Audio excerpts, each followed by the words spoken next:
بچوں کو بڑوں کا ادب کیسے سکھایا جائے۔ بچوں کو بڑوں کا ادب اور خوش گفتار بنانے کے لیے والدین کو چاہیے کہ بچے کے ساتھ ادب سے بات کیا کریں تاکہ وہ بھی ادب سے بات کیا کرے۔ والدین کو چاہیے کہ اپنا لہجہ نرم رکھیں اور بچے سے پیار اور شفقت سے بات کریں تاکہ وہ بڑوں سے بھی ادب اور پیار سے بات کیا کرے۔ یہ کبھی نہیں ہو سکتا کہ بچے کو تم اور تو سے مخاطب کیا جائے اور یہ توقع کی جائے کہ وہ باہر بڑوں سے آپ کا لفظ استعمال کر کے ان سے مخاطب ہوگا۔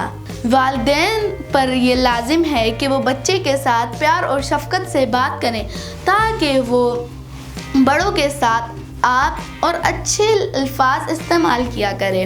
بچوں کی تربیت میں ادب و احترام کی تعلیم کا خصوصی خیال رکھا جائے۔ بچوں کو یہ سکھایا جائے کہ جب بڑوں کے ساتھ چل رہے ہوں تو ان سے آگے نہ چلیں اور جب بڑوں کے ساتھ ہمراہ ہوں تو ان سے پہلے گھر میں داخل نہ ہوں۔ حضرت عبداللہ بن عمر رضی اللہ تعالیٰ عنہ روایت کرتے ہیں کہ حضور نبی اکرم صلی اللہ علیہ وآلہ وسلم نے فرمایا، جو ہمارے بڑوں کی توقیر نہ کرے اور ہمارے چھوٹوں پر رحم نہ کرے وہ ہم میں سے نہیں۔ حضرت ابو موسیٰ اشعری رضی اللہ تعالیٰ عنہ روایت کرتے ہیں کہ حضور نبی اکرم صلی اللہ علیہ وآلہ وسلم نے فرمایا، عمر رسیدہ مسلمان کی تعظیم کرنا اللہ تعالیٰ کی تعظیم کرنے کا حصہ ہے۔ حضرت انس رضی اللہ تعالیٰ عنہ روایت کرتے ہیں کہ حضور نبی اکرم صلی اللہ علیہ وآلہ وسلم نے فرمایا، جو نوجوان کسی عمر رسیدہ شخص کی بزرگی کی وجہ سے اس کا عزت و احترام کرے، اللہ تعالیٰ اس کے لیے کسی کو مقرر کر دیتا ہے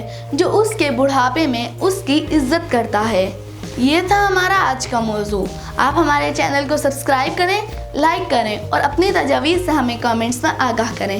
شکریہ، والسلام۔